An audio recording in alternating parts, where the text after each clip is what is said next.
જય શ્રી રામ ફ્રેન્ડ્સ, તમારું બધાનું સ્વાગત છે આજના મારા મિની વ્લોગમાં. આજે આપણે સવારમાં આપણે બાઇક લઈને નીકળ્યા કલવાડા જવા માટે. તો હવે આપણે પાવભાજીવાળા આપણા મરચા એટલે આપણે બાઇક લઈને સીધા નીકળ્યા કલવાડા જવા માટે. એટલે અમે ભાઈ આપણને મળી ગયો રસ્તામાં જ. એટલે રસ્તામાં જ ભાઈને મરચા લઈને ભાઈ પછી પૈસા લીધા કેશ અને સીધા આપણે પછી ગયા બાઇકનું પેટ્રોલ પુરાવવા માટે. અને ત્યાંથી બાઇકનું પેટ્રોલ ભરાઈને પાછા આપણે નીકળી એવા ઘેરા તરફ જવા માટે. અને ઘેરાને થોડી વાર આપણે ટાઈમ પાસ કર્યો ને ભાઈ ખરાબ બની ગયો પ્લાન નદી પર જવાનો બહુ ખરાબ ટાપ લાગતો એટલે અમે લોકો સીધા પહોંચી ગયા નદી પર. એટલે અમે લોકો ખાલી વ્યૂ જોઈએ કોરા નજીકથી એકદમ. અને થોડી વાર આમ તેમ પુલ પર બેઠા અને આ લોકો બધા થઈ ગયા નાવાના પાછા. અમે 4 જણ ઉપર બેઠેલા પુલ પર અમને નાવાનું કંટાળો આવડો એટલે અમે લોકો જોવા બધા વચ્ચે નાયા કરતા છે આટલા છે ને 3 જણા તાણ નાયા કરતા ને આ લોકો બધા પછી નાહી લીધું બધા પાછા બહાર નીકળી ગયા. એટલે પછી અમે લોકો પોતપોતાના બાઇક લઈને પાછા નીકળી ગયા ઘેરે જવા માટે. ને ઘેર આવીને મેં ખાઈ લીધું દાળ ભાત.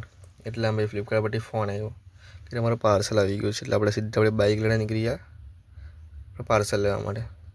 ને પછી આપણે આવી ગયા ખેરગામ ને ભાઈ પછી લીધું પાર્સલ 1500 ભાઈને કેશ આપ્યા ને પાર્સલ આપણે લીધું બાઇક પર ગાડી ને આપણી બાઇક લઈને પાછા આપણે નીકળી ગયા ઘરે જવા માટે.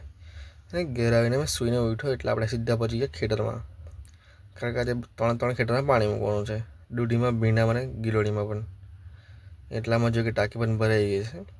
એટલે આપણે આટલો એક કોક ને એટલે બીજો કોક પણ ચાલુ કરી દીધો ખેતરમાં પાણી જવા માટે. અને ટાંકીનો કોક બંધ કર્યો. તો ચાલ આપણે મળીએ હવે બીજા વ્લોગમાં.